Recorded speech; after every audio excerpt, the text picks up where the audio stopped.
Our 2022 International Year of Glass began in Geneva. 140 international guests gathered for 2 days in February to hear 30 inspirational speakers highlight the varied roles glass has in our lives.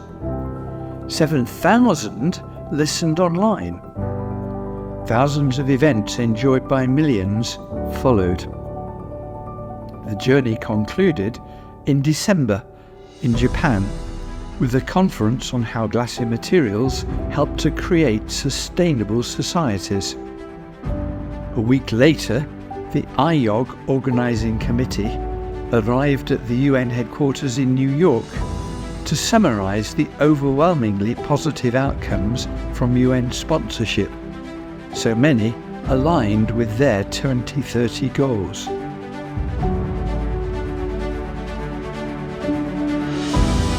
Yes, John, it's been some time since we all met at the United Nations headquarters in New York, and I'm delighted to have this opportunity to recreate the magic of that occasion. We focused on activities supporting the UN 2030 goals on equality, inclusive, lifelong quality education, gender equality, empowering women and girls, and reducing inequality within and between countries.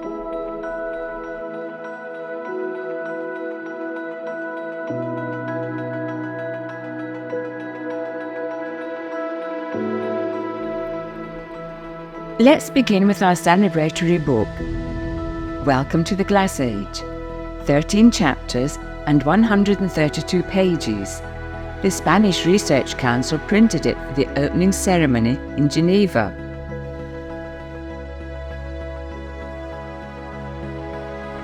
It's quite weighty, 624 grams in fact. But it targets teenagers, lots of pictures, not too much text, free downloads, wherever, whoever you are. There are English and Spanish translations, and we hope for more. Oh, 8 of the 18 authors are female. And it wasn't the only book written for the International Year of Glass. But books were only part of the year. Posters in Spanish and English were created for 2 major exhibitions in Spain. One based around the Welcome to the Glass Age book, and a second on sustainability, structured for various student age groups. Many journals published special issues focused on the International Year of Glass.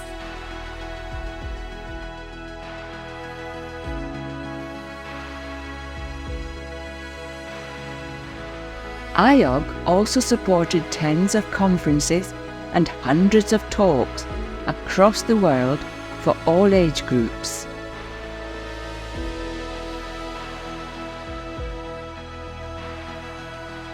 And for those who couldn't attend, well, COVID had already pushed communications online using the world's optical glass fiber networks. So, many events were free, accessible globally, recorded for posterity, and included a diverse mix of presenters. Audiences were all genders, all ages, both privileged and underprivileged, from the north, south, east and west, in spite of time differences.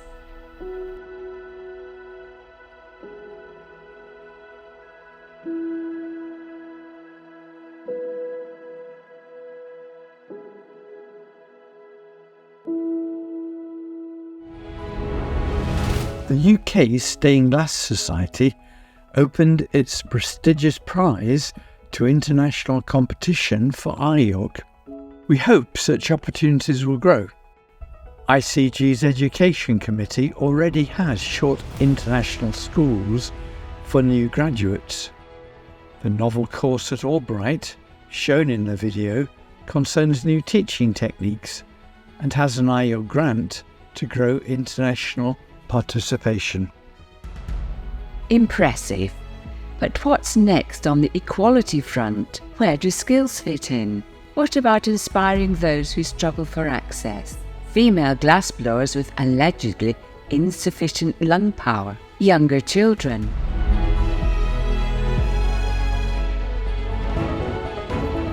So much has included younger participants. Free microscopes for primary schools in the UK. School computers in exchange for recycled bottles in the Philippines. Poetry and essay writing competitions on sustainability in India. Just 2 of the 26 educational projects we helped finance. Even in richer countries, children are enthralled by glassblowing. We part-financed 86 projects. Another was the twinning of Spanish towns with glass-making connections. 50 cities and towns joined to promote glass and glass recycling.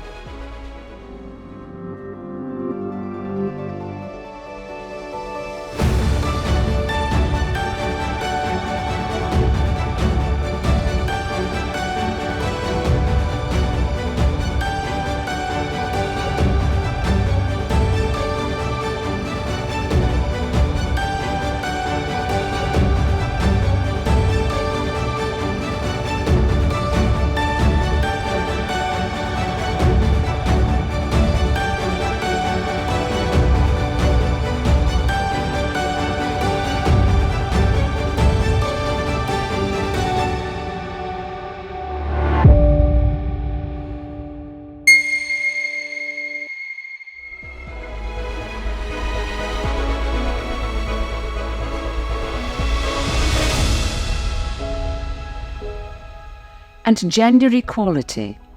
The glass ceiling is an excellent metaphor for the difficulties and obstacles women in R&D and in industry face in achieving positions of power. Things are slowly changing though, with dedicated issues of journals for female researchers and company networks.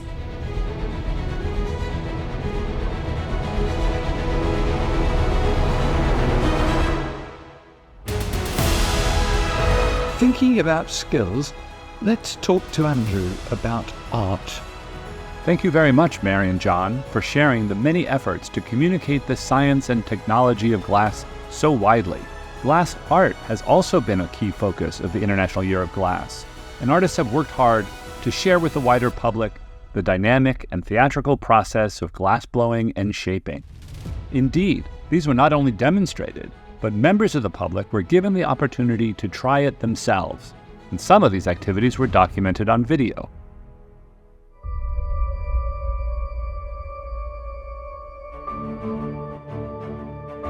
Yo llegué aquí un poco por casualidad, porque la fábrica estaba en ruina, entonces había un proyecto de restauración y dentro del proyecto de restauración del edificio se inició una famosa escuela taller del vidrio. Los primeros pasos les di con María Ángeles. Al final ella era la mejor profesora que ha podido tener este centro porque sabía transmitirte con esa alegría, con esa pasión que uno vive el vidrio.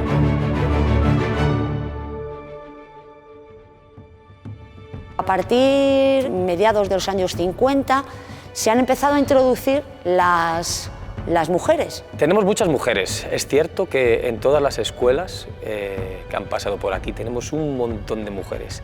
Es una cosa curiosa porque de ser un oficio de hombres ha pasado a que la mujer se va incorporando y tiene las mismas capacidades que el hombre. Son muy buenas. Son más capaces de ver lo que nosotros no vemos. Ya no se ve con reticencia que una mujer sople. Gracias a las nuevas tecnologías y al avance social, el vidrio está abierto ahora a todo el mundo. Que el futuro del soplado de vidrio cada vez es más fuerte. Principalmente que el vidrio es un mundo apasionante. Es donde va a poder expresarse, es donde va a poder dar vida a un ser inerte como que es el vidrio. animaría a cualquiera que se apuntara a la escuela. Y si quieres formarte y tener una pasión tan grande que te lleve y que tenga esa fuerza como para que sea tu vida, tendrías que venir a la escuela.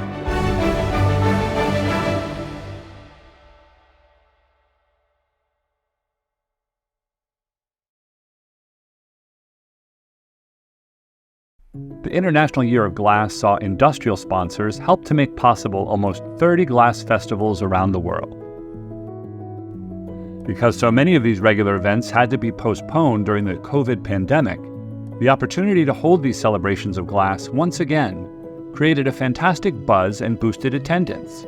Let's hear Janine Christley talking about the UK Glass Biennale, an international festival of glass, and watch a video of a glass garden at the UK Chelsea Flower Show.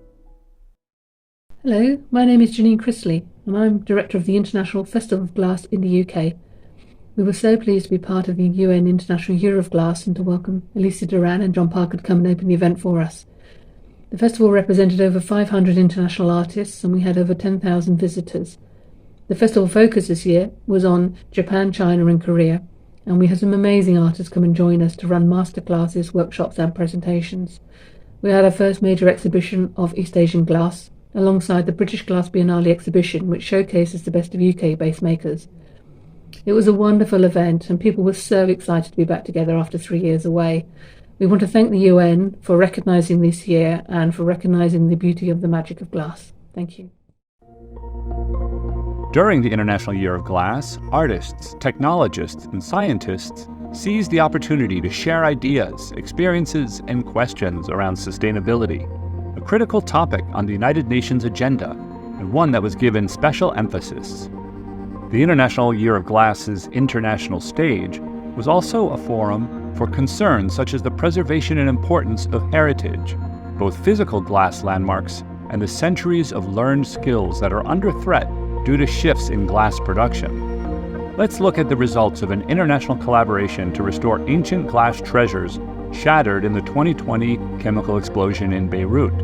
Amazingly, thanks to training programs, numerous Lebanese have learned glassworking skills in restoring these treasures. We must also make note of the Worldwide Mosaics for Afghan Women project, in which sections of glass mosaics, based on the designs of traditional Afghan patterns, are being stitched into a mosaic scarf to preserve this cultural heritage. The scars and nicks produced by glass cuts received during the process became almost a badge of honor.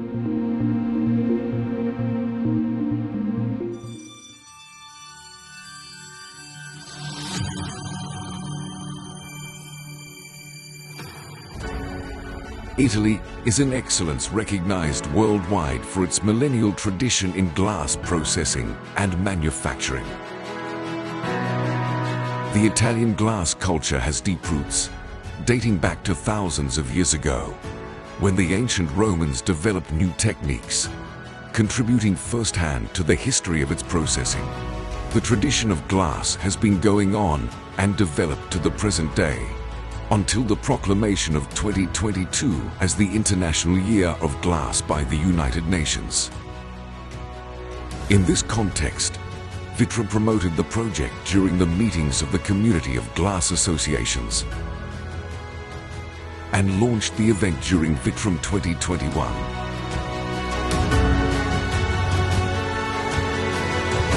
Italy celebrated the International Year of Glass with the Italian Glass Weeks, which has been held between Milan and Venice from 10 to the 25th of September 2022. With its 300 events and over 450,000 visitors, the event recorded a great success and attracted the public's attention on the Italian glass industry and its excellence. The show featured a multitude of events, workshops and laboratories for kids and adults. Lessons and demonstrations, conferences, shows and installations, tours to museums with glass-skilled experts, evening events and parties.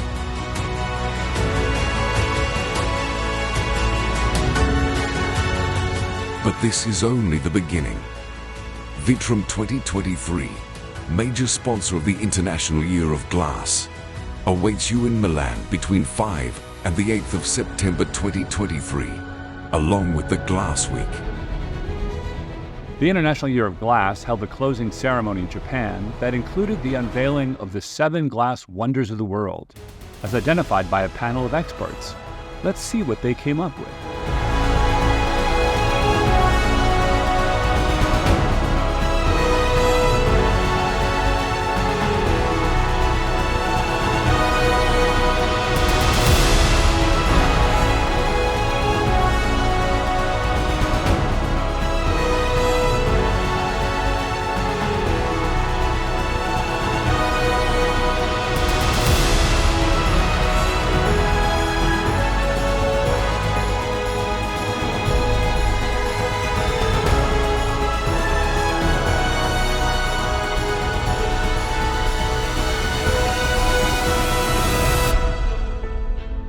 And we extended the New York event by parading outside into the cold December air after the proceedings to see and appreciate the evocative artwork Wildfire by artist Natalie Tyler, which was placed in the UN grounds for a month and reminded us all of the significance of climate change.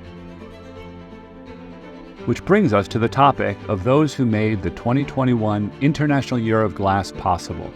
It's critical that we thank all those whose time and financial contributions made this amazing program possible and whose images enrich the presentation.